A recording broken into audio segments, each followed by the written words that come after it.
And I'm imploring everybody out there, please, please reach out to your local representatives. The local in this area, and I'm assuming most people here are from Blair County. John McGinnis, his office is right up here, and Senator Eichelberger. Reach out to them and let them know we are in this for medical cannabis. That's what we're in this for. We're looking for people to be able to treat their medical needs. This is incredible right now, what we're doing right here today. All the credit in the world goes to the people who organized this, because the first step is what we're doing today. The first step is you people being here and showing, hey, listen, we may be a minority in this area, meaning that we want medical cannabis, but we are part of the constituent in this area. We are the underseen right now. We need to be out there in front. When I see a sign out there that says cannabis is medicine, that makes me happy. Because I've been sitting around educating myself. And what we now need to do is educate the rest of Altoona and Blair County. Because it's not going to be easy, people. It's not going to be easy. But I'm telling you, I see a lot of people out here that are fighting for medical cannabis for people they love, and maybe for themselves. We cannot be silent anymore about this issue. We can't. We have to take action. We have to have more like this. This is awesome. And the people, I once again give everyone an applaud for being here today and for organizing such an event. We've been in the dark too long. It's time to come out. It's time to talk to your legislatures. It's time to talk to your government. It's time for us to come into the 20th century. It's time for us to grow up about this. And we will definitely be making this an annually. We'll be in the spring with Rick and be gathering. We all have to get together and we all have to support. Let's get together and make some noise, you know? Come on,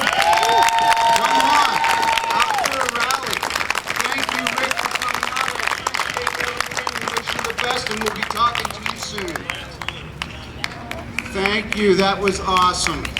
I mean, I love to hear it. Every place I've been, to Harrisburg, York, Philly, I hear these people, I see these kids, and you know, I'm a future patient myself, but about every time I've cried, you know, and nobody likes to cry, but you go out and you see these people and you feel for them, you know, and I was with McGinnis last night, you know, and he says, you know, tons more studies, you know, he's a very educated man. Well, what's he educated on? Money? You know, big pharma? Pushing pills? There are heroin signs all over Blair County, and it is not for marijuana. Pills lead to heroin, and that needs to stop. The stigma needs to stop. The reefer madness needs to stop. I'd like to introduce our next guest, which is Ron Eggert. And if I'm not good with the names, he'll be pronouncing it again. And he's a U.S. Marine from Huntington. Actually, he nailed that on the head. That was actually awesome. Can we get a round of applause for Christy and Ryan for putting this on again?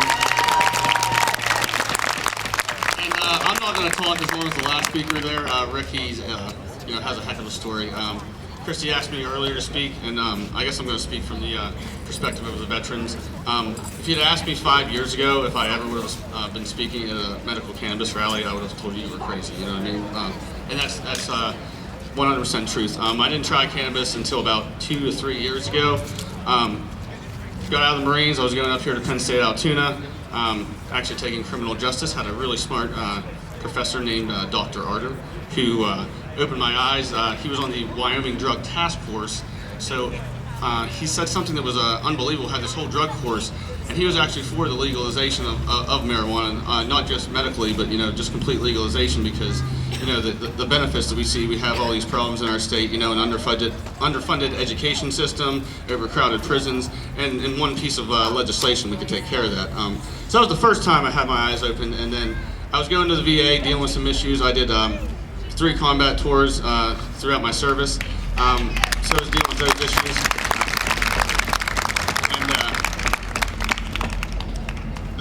And eventually it came to the point where I started taking prescription drugs. The VA, recommended the wise doctors over there and all their infinite knowledge. And the girlfriend I was dating at the time just plain out, point blank said to my face, "I want you to stop taking them." It was after about a week because I was literally like a zombie, not myself. So out of desperation, I tried that demon drug, cannabis, and it's been a life changer for me. Every day in the United States, there's an average of 22 veterans who commit suicide. Whenever I was 15, my father, who was a Vietnam veteran, committed suicide.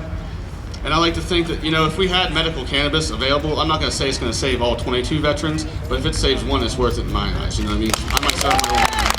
So, that's pretty much all I had to say. Like I said, I'm going to keep it brief, and thank you guys for coming out, and appreciate the support. Keep it up. Thank you, Ron. Ron does a lot of work with our community down in Huntington, and he bought the local armory and has been putting on community events and stuff, so I'm pretty sure Ron's probably going to have me down there for a rally too at some point, so we'll be coming to Huntington as well. Our next speaker is a sad story. Marley Wilson is a little girl, it's 8 years old, that her and her mom and her dad are actually moving to Colorado. Her dad's here now. They're originally from Bellwood, which is right down the road, but he will be leaving Pennsylvania. We will be losing him, because they're going to go to a state where it is legal. Cannabis oil will help his daughter not have seizures anymore.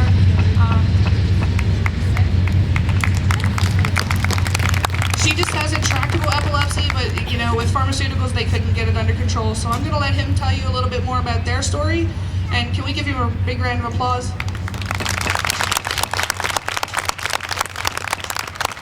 Hi, great to be here. Well, our story started about Marley was born 5 months premature. We were sent to Children's Hospital. She was doing great for a couple of weeks. We got sent home. 6 months later, we noticed a little twitch. Didn't think anything of it. A couple days later, they kept on happening, so we went back to Children's.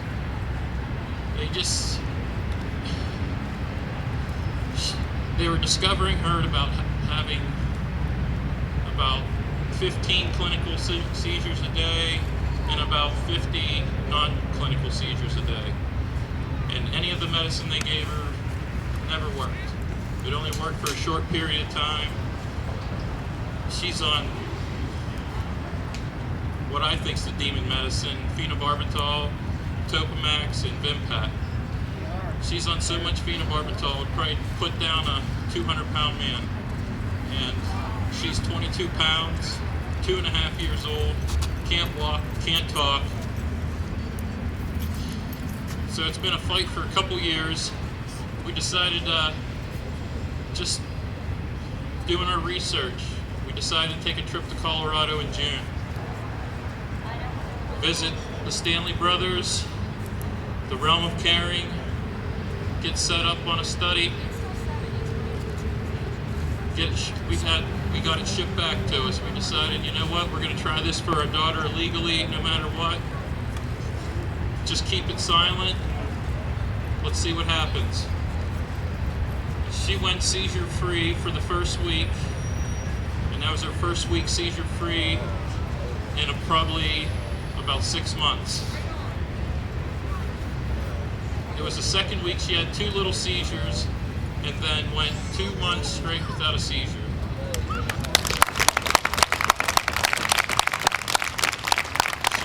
She had her last seizure probably a month ago, and it was due to having a fever of 102 just from being sick.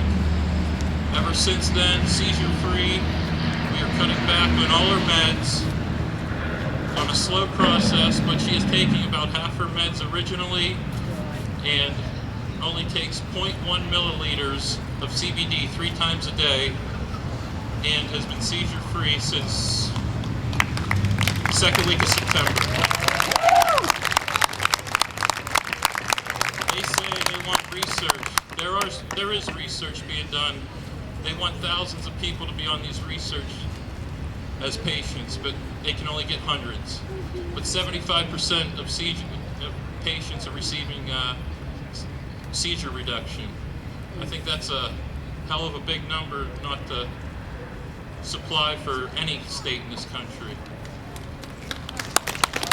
So we need to fight for access, do what we got to do, even if we have to get the medical marijuana on a Schedule II level so they can do more research. We need funding from private people.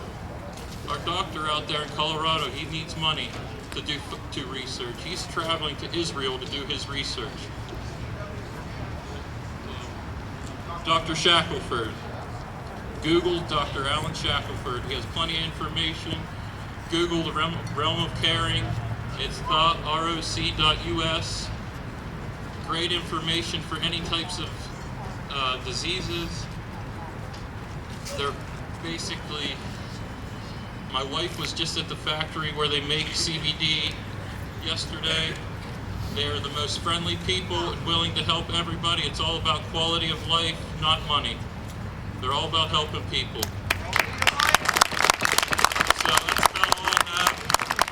Like I say, fight for access, do what you can, research, get the word out. Peace.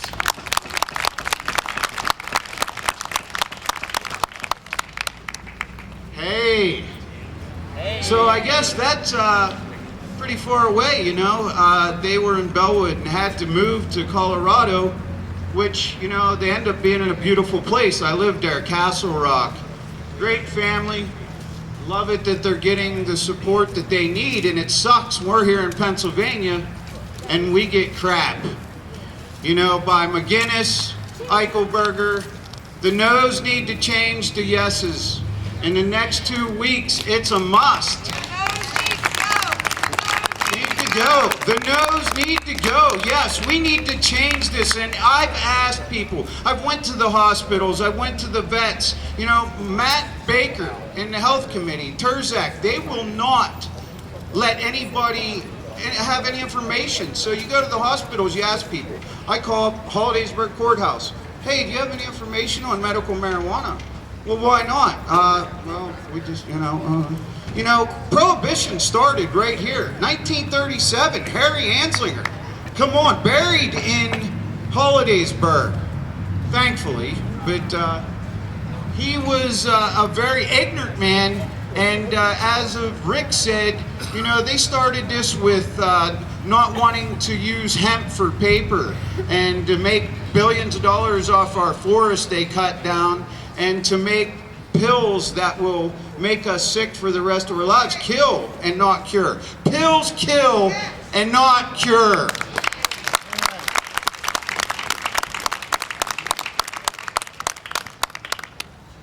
The bottom line is, you know, with cannabis, it's not just, you know, marijuana has so many different components to it. There's a THC component, there's CBD in it, there's CBG in it. There's so many components, I could stand here probably for 10 minutes and list the different components.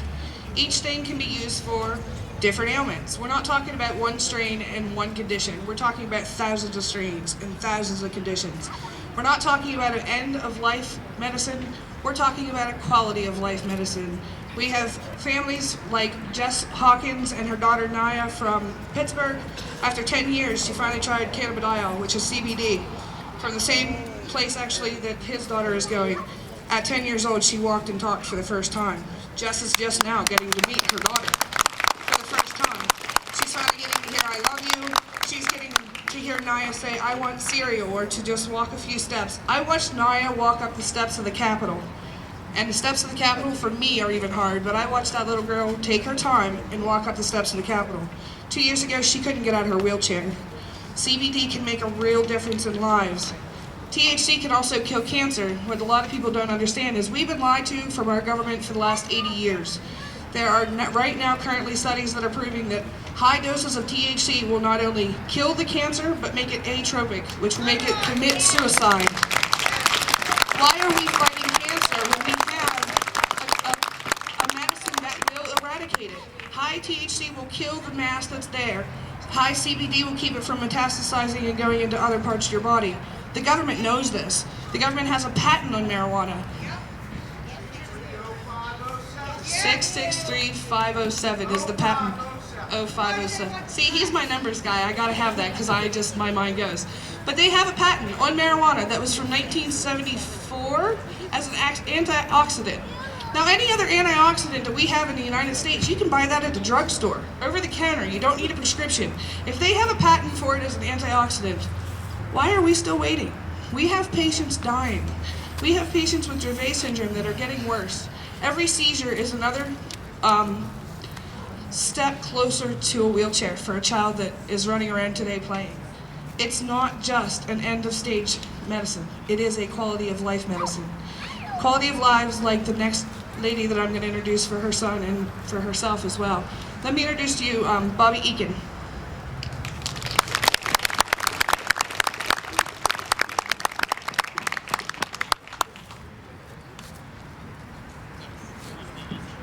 Hi everybody, I'm Bobby. I just want to briefly speak. I'm not a speaker by any means, but is that better? All right. I want to speak on behalf. Oh, that's way different. On behalf of my son first, who is 7 and he is autistic and has behavioral issues due to that.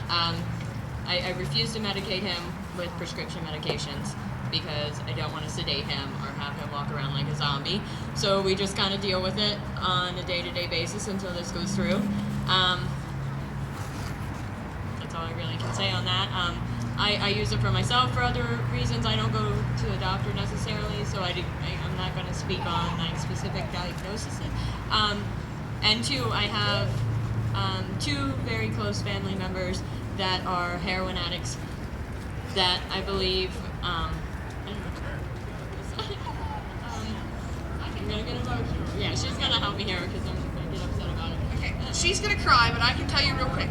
With the heroin epidemic that we have, even here in Blair County, there are 2 different big steps that can be taken that cannabis can help with that. 1, you can be recommended cannabis in place of opiates, where you never get the opiate addiction. You would never be ended up with the final result of the opiate addiction. But the second thing is, with cannabis as well, if you do have the heroin addiction or the opiate addiction, cannabis oil and vaporizing cannabis can get you off of heroin or opiates without serious side effects. You can actually die from just the withdrawal of heroin or opiates, and cannabis can help with that.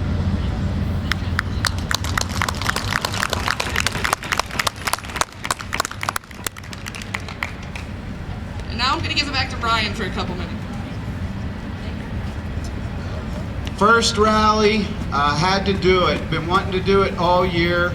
I think there's many others that want to be out here, but they don't want to show their faces.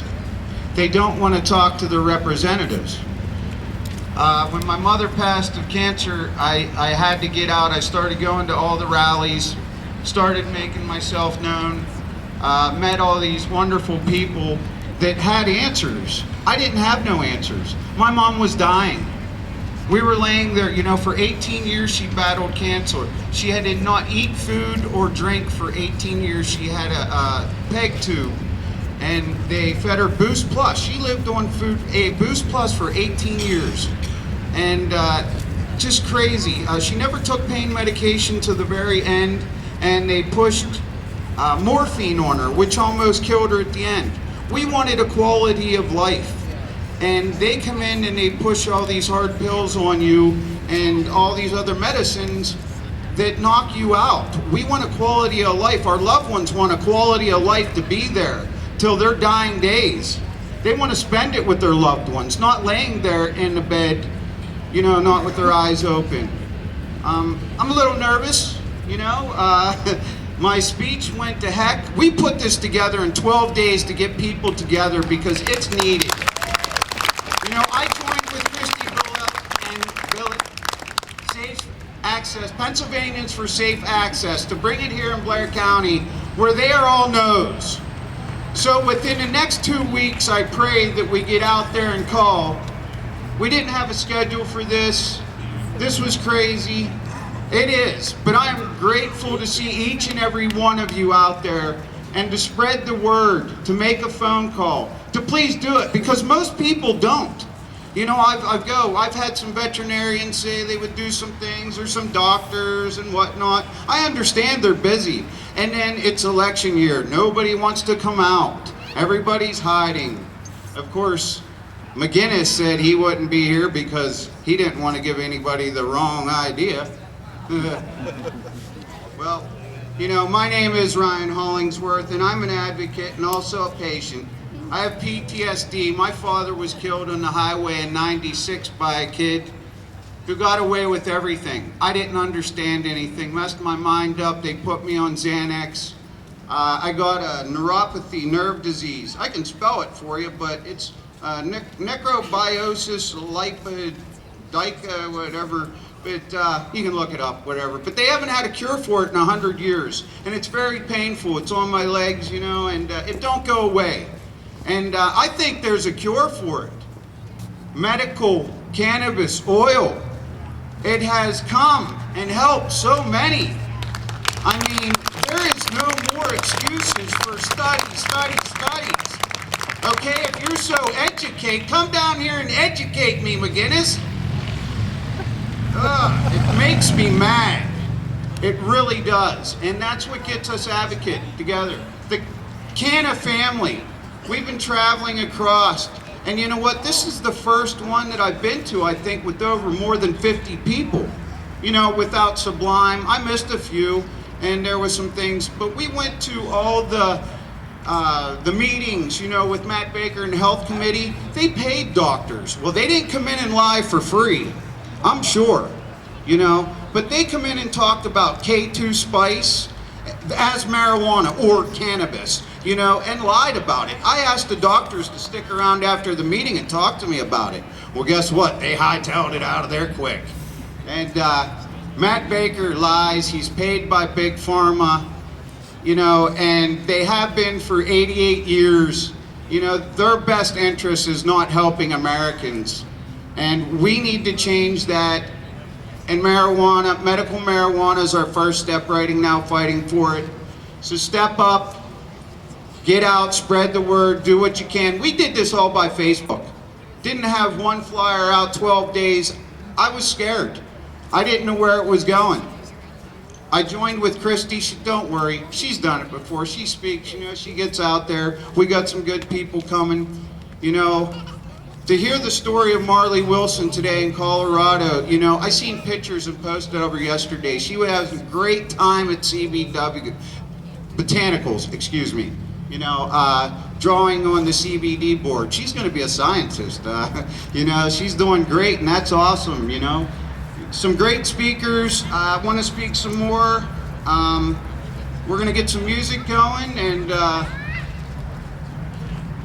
do some other things here, so I know we'll do a little Q&A. Okay, here we go. Christy? We've had another parent speak up, and she's got a good story too, so I want to introduce Jessica Goody and her family.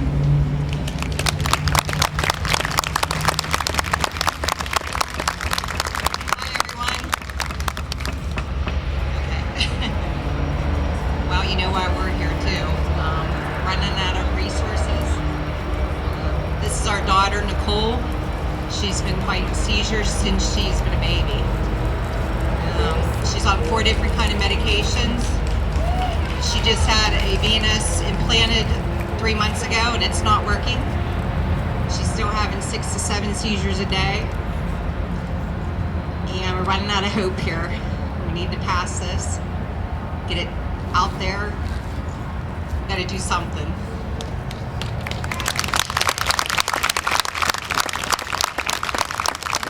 Getting emotional.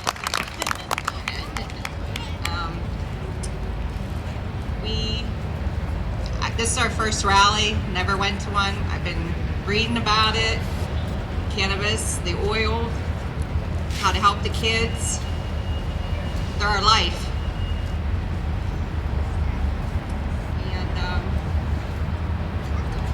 It's got to stop. Thank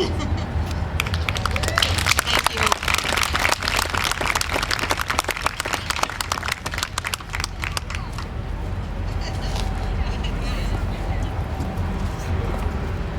Oh boy, kind of hits the heart. it's hard. Just taking a look at this little girl ought to make you think about it. It's a shame. What I really need to say is we love this girl. Yeah, hearing Andy's story just touched my heart.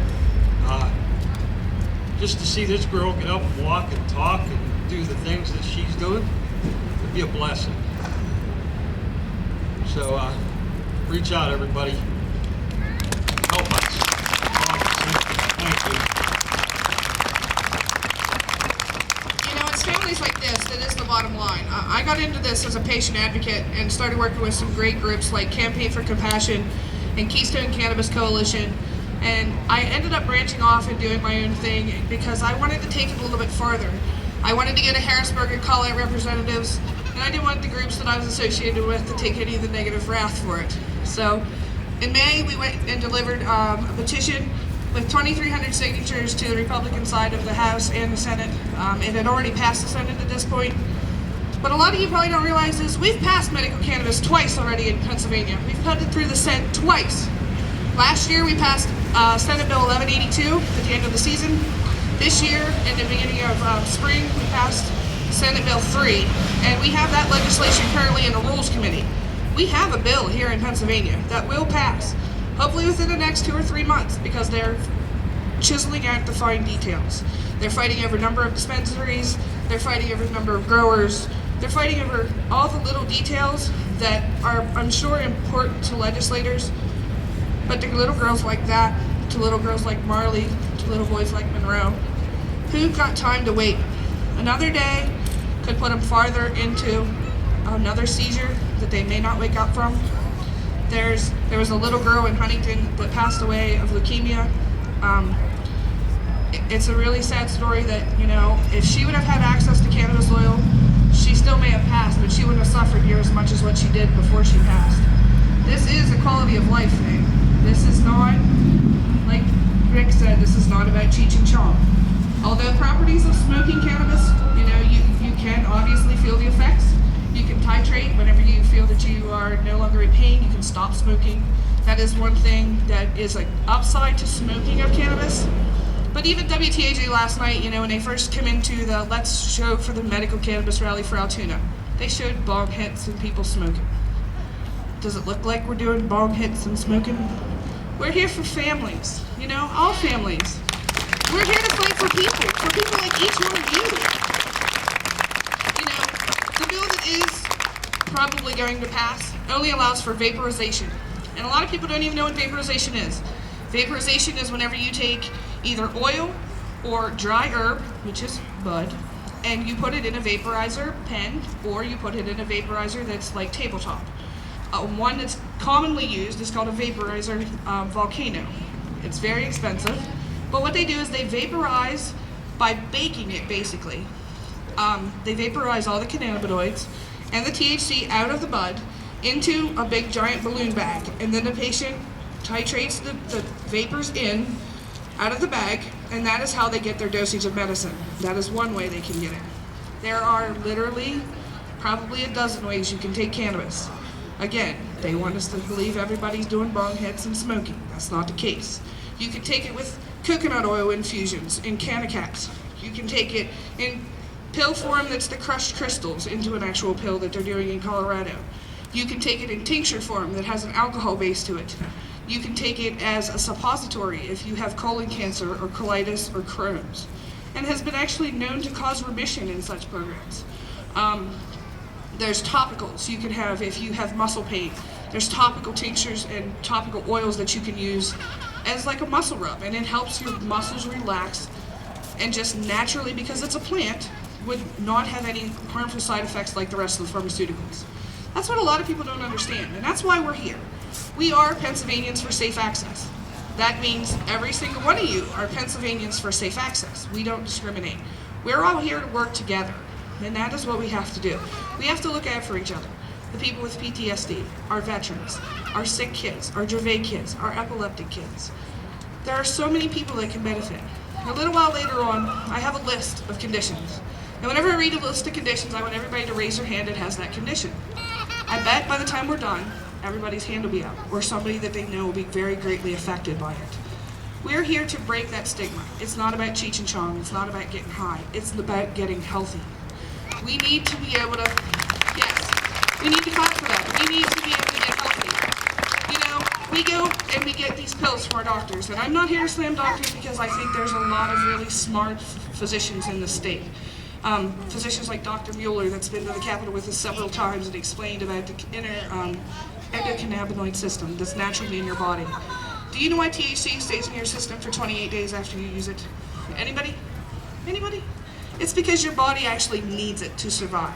Your body creates cannabinoids in your body, and it's actually the same hormone that's released in breast milk in mothers. Breast milk. Does that seem like it's going to kill anybody? Seriously. And what we hear from the legislators time and time again is that they're so worried about THC that people are just going to get high off of it. I'm sure most people sitting here realize that THC has been legal in the United States for probably 20 years under Marinol. The pharmaceutical companies come up with a synthetic version of THC and will push it on cancer patients, people with colitis and other problems, to help them eat, to help regulate their natural systems. It's already legal. People drive on it every day, yet they want to make a law to outlaw and to keep it illegal. We already have it legal. They're just looking for another reason to say why we can't have it. The legislators, like we've heard around here, have said that we need more research. Cannabis is probably the most researched component in the world that is not FDA approved. We're never going to get an FDA approval unless somebody with a lot of money goes to the FDA and says, oh, well, I can patent this. It'll never happen because you can't patent a plant. You can't patent any part of a plant, although they're trying. The United States is actually currently doing all its research, government funded, mind you, in Israel. The United States is. Why? Because they don't want to remove it from Schedule 1. They're using the stigma and the racism from years ago. We don't stand for racism in a lot of places we go now. Why would we stand for racism when it comes to illegally making a drug? It took less than 30 minutes for Harry Anslinger, a great Altoona native, to go before the U.S. Congress. 30 minutes to outlaw. 30 minutes. By inciting racism, by inciting fear, and by spreading propaganda. He was friends with Mr. Hearst, that had many newspapers, and they used the propaganda to spread the evilness and the demonization of the weed, as they said. One of the great experts that actually testified before Congress that helped make marijuana illegal testified that after 3 puffs of marijuana, he turned into a bat. A bat. He turned into a bat. Let me reiterate that. I'm sure people here have smoked marijuana. Has anybody turned into a bat? No, I don't think so. So it's this kind of lies and demonization that we have to break by starting events like this, by getting to every locality we can do, by Brian's hometown, by my hometown, by maybe one of you guys' hometown. We're going to come out for the people, of the people, and educate people, because we've been lied to for far too long. There are too many people suffering whenever we have the option of a safe, natural, alternative plant that you can't die for. Dr. Mueller, while we were in Harrisburg, said one day, he said, in order for you to overdose on cannabis, you would have to smoke a joint the size of a telephone pole in 15 minutes. A doctor said this. 15 minutes. You gotta smoke a joint the size of a telephone pole. Needless to say, you can't do it. So, it's this kind of stuff that we have to educate people about. We recently got our website up and running. So when you guys get home, I urge each and every one of you to get on Google medical cannabis, read about it, educate yourself about it, talk to people, get conversations going. Talk to your grandmother, talk to your daughter, talk to whoever, talk to your doctor. They're always saying talk to your doctor about pharmaceuticals. Talk to your doctor about marijuana, because it's really a safe, effective treatment for so many conditions. And there are a lot of physicians that currently are not for it because of the liability issues. We are slowly starting to break that stigma down. There is quite a list of physicians right here in Pennsylvania that do support it. So, it's just a matter of getting people out and getting people talking. So, we're going to play a little bit of music now and just kind of hang out. If anybody wants to speak later, come talk to me or whatever. At 5:30, we're going to do a press conference and, do a couple formal speeches. I'll be up here reading and you guys will get bored, but it'll be okay. We're going to work together. And it's just a matter of, I want to thank every one of you for coming out and supporting us and this cause and each other, because it's about each other. It's not necessarily about us. It's about each one of us caring about the other person sitting beside you. We can help each other. We have to educate people. We have to break the stigma. And we have to let them realize that it's not about getting high. It's about getting healthy. So, we're going to play a little music and just kind of hang out a little bit, and then we'll do formal speeches here in a little bit. So, if anybody has any questions, I'm very approachable. Just come talk to me. Thank you.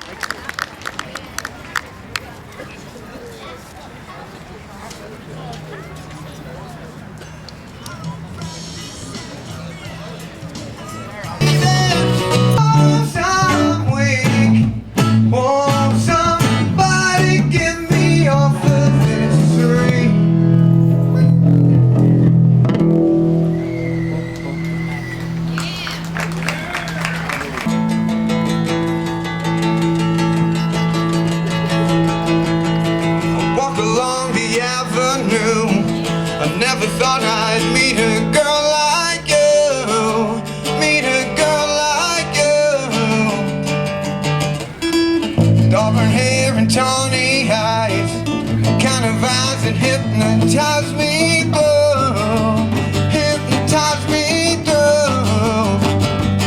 And I ran so far away, couldn't get away.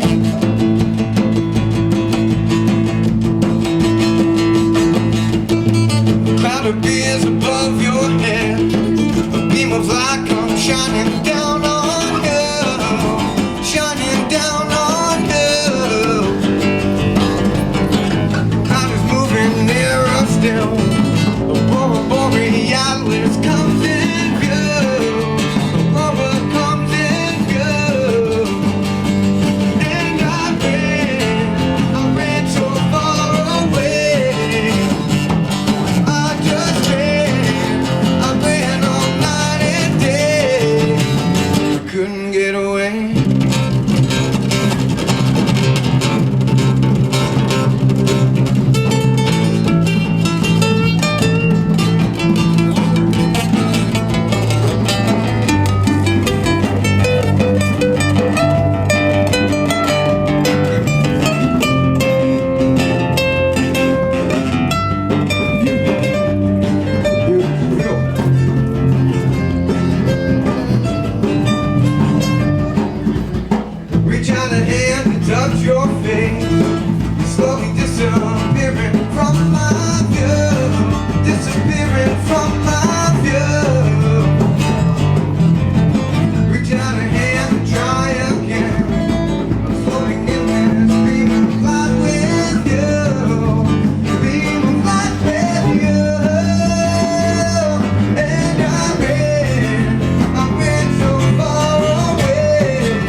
Oh yeah, I was due.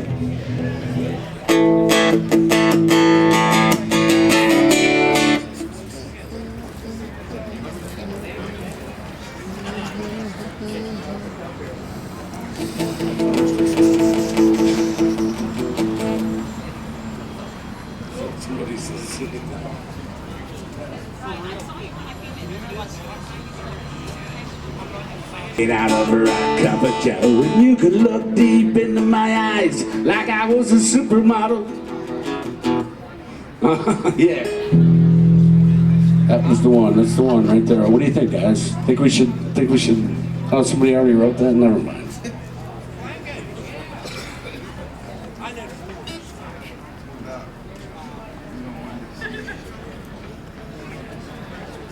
Rallies. To be here in Blair County, where it's like the biggest DUI and whatnot and everything, the heroin billboards, all the mess is crazy. You would think a plant that helps human beings, our loved ones, even cats and dogs, you know, it was made for us. Come on. Okay, but I tell you a little bit about us. We are real Pennsylvanians who want safe access to medical cannabis so that we can heal naturally rather than with pharmaceuticals. We are fighting hard to get the best comprehensive access to safe, tested, and regulated whole plant cannabis, which we can juice, vaporize, or topically extracts. Once comprehensive legislation is passed in Pennsylvania, we will travel throughout Pennsylvania educating people about medical cannabis. We will encourage citizens to gain the knowledge they need to make the appropriate healthcare decisions. We will also assist veterans and low-income patients with purchasing medical necessary vaporizing equipment. And you know, you all need to join in this. I started, I'm one person, we joined together, me and Christy and Cher, and I'm so happy to be with them, to be a part of Pennsylvanians for Safe Access. The gatherings here today, we didn't know what it was going to be because, you know, we had 12 days. Most rallies are done in 6 months. So I thank you so much for coming out and being patient with us, not having a schedule or everything. We tried to have some music to enjoy you, you know, enjoy your evening, and hey!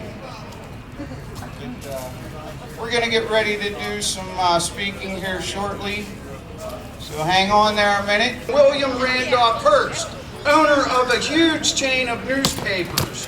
Hearst had lots of reasons to help. First, he hated Mexicans. Second, he had invested heavily in the timber industry to support his newspaper chain and didn't want to see the development of hemp paper in competition. Third, he'd lost 800,000 acres of timberland to Pancho Villa, so he hated Mexicans. Fourth, telling lurid lies about Mexicans and the devil marijuana weed causing violence. Sold newspapers to make him rich. Hart and Anslinger were then supported by DuPont Chemical Company and various pharmaceutical companies in the effort to outlaw cannabis. DuPont had patented nylon and wanted hemp recovered as competition. The pharmaceuticals companies could neither identify nor standardize cannabis dosages. And besides, with cannabis, folks could grow their own medicine and have not to purchase it from large companies. Shouldn't we have the right to grow our own medicine? It's a plant. This is not a drug. While the act was ruled unconstitutional years later, it was replaced with the Controlled Substances Act in the 1970s, 45 years ago, which established schedules for ranking substances according to their dangerousness and potential for addiction. Cannabis was placed in the most restrictive category, Schedule 1. It's up there with like a nuclear bomb. Come on, get real. Supposedly as a placeholder, while then, President Nixon commissioned a report to give a final recommendation. The Schaefer Commission, chaired by former PA Governor Raymond P. Schaefer, declared that marijuana should be not in Schedule 1, and I say it shouldn't be scheduled at all. Even double doubted its designation as an illicit substance. However, due to his fear and hatred of hippies and the countercultural movement, Nixon discounted the recommendations of his commission, and marijuana remains a Schedule 1 substance.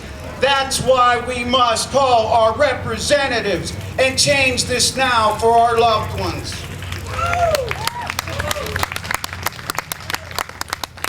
In years years following the drug war has been fueled by politicians wanting to appear tough on crime by enacting tougher penalties and mandatory minimum sentencing. This led to constantly increasing spending on law enforcement and prisons. Today, the drug war's racism persists, as 7 people of color are 7 to 8 times more likely to be incarcerated for drug crimes as whites. The war on drugs is fueled by political contributions from special interest groups and corporations that profit from marijuana being illegal, such as pharmaceutical, alcohol, private prisons, and the drug treatment industry, which has greatly benefited from forced admissions in the lieu of incarceration for low-level offenders. Opponents of medical marijuana regulations claim that there is not enough research to warrant medical use, but supporters of medical marijuana point to the 5,000 years of history where cannabis was widely used as evidence for its safety and medical efficiency. Now we all know, everybody knows, do you know it helps and cures? This is no lie, this is not anecdotal no more. This is a cure. Cannabis kills. Yes, I wanted you to say that. Pills kill, cannabis heals.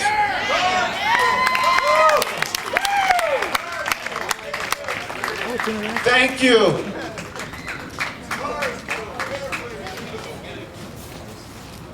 Up next speaking, we have Miss Julie Michaels.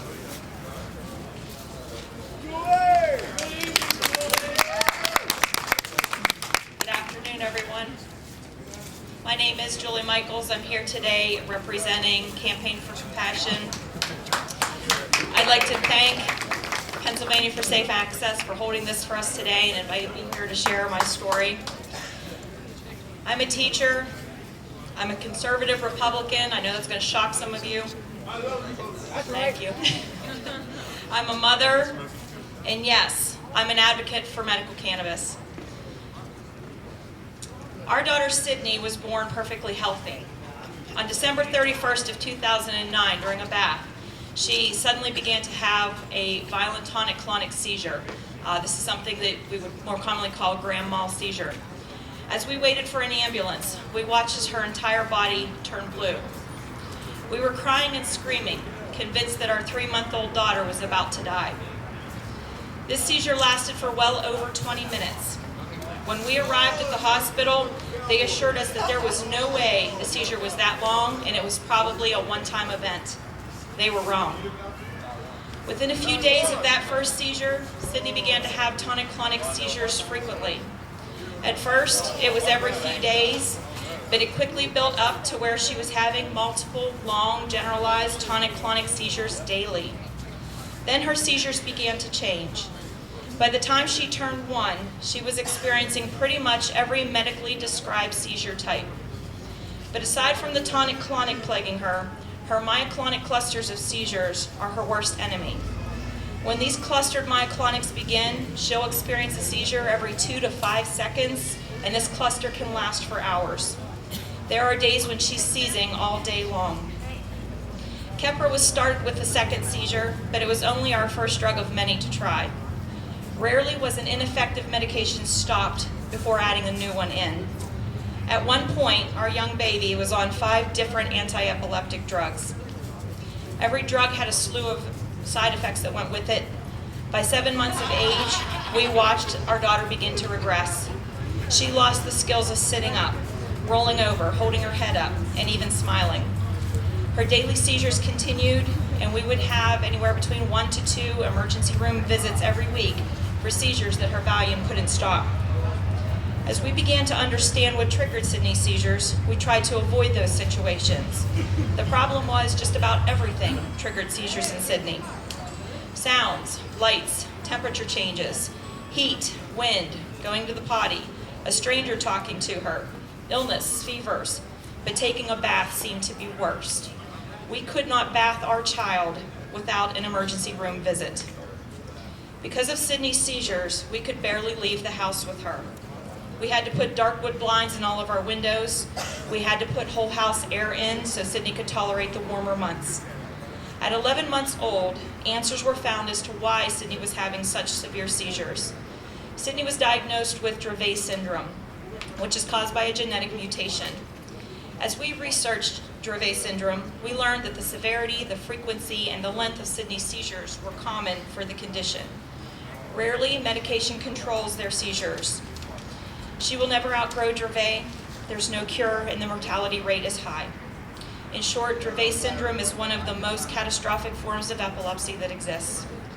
Sydney is now 6 years old, and she's stuck on multiple anti-epileptic drugs, which offer her no relief, but plenty of awful side effects. She has tried and failed over 13 anti-epileptic drugs. She typically has anywhere between 6 up to 3,000 seizures a week. Sydney's been life flighted from our home into Pittsburgh 6 different times for seizures that have lasted anywhere between 45 minutes to 1.5 hours. This is a life-threatening condition that's known as status epilepticus. I'm here today approaching you with a sense of urgency. Our Dravet community has lost so many children from this syndrome. Just 2 days ago, another 5-year-old boy passed away. In our private Dravet communities, we parents liken Dravet as like playing Russian roulette. Every day, each parent wonders, is it my child's turn today? When we lay our kids down to sleep, we wonder, will my child wake up in the morning? We wake up multiple times throughout the night just to put our hands on their chest just to make sure they're still breathing. Any moment could be Sydney's last, and my husband and myself find this to be unacceptable. Back in 2011, I began to learn about how medical cannabis was helping one little boy with Dravet through his father, Jason David. I was, of course, skeptical, but I stayed quiet, continued to read and learn as much as I could. As more and more children with Dravet, who were living in legal states, began to find help with cannabis, I realized that we need to be able to offer our kids in PA the same opportunity. Why should a state line be able to dictate who receives relief and who does not? So in August of 2013, I began a Facebook group that was called PA Parents for MMJ, which has since turned into PA Advocates for MMJ. This group has helped to unite groups like Pennsylvanians for Safe Access, Campaign for Compassion, Keystone Cannabis Coalition, and the various normal groups located throughout our state. We will not stop until a comprehensive medical cannabis program exists for all Pennsylvanians who need it in our state. A whole plant medical cannabis bill will give our child a chance to experience life. Due to her many seizures, she's pretty much a prisoner of her home. It's very difficult to take her outside of the home without having to load her up with a lot of heavy drugs so that she can tolerate all of the sensory stimulation. If there is not a change, Sydney will never be able to tolerate a school environment. But even today, I could not bring her with me because she has to attend kindergarten after school hours. Every day she waits for her teacher to arrive at her home. Medical cannabis can be that needed change for Sydney. The Pennsylvania House has had Senate Bill 3 for 163 days now. In that time, Sydney's grandma's seizures have morphed into something that's truly horrifying to watch. We strongly urge the Pennsylvania House to act now on Senate Bill 3. Current polling is showing that 90% of Pennsylvania voters approve of having a comprehensive medical cannabis program in our state. There should be no question that this bill should have been passed yesterday.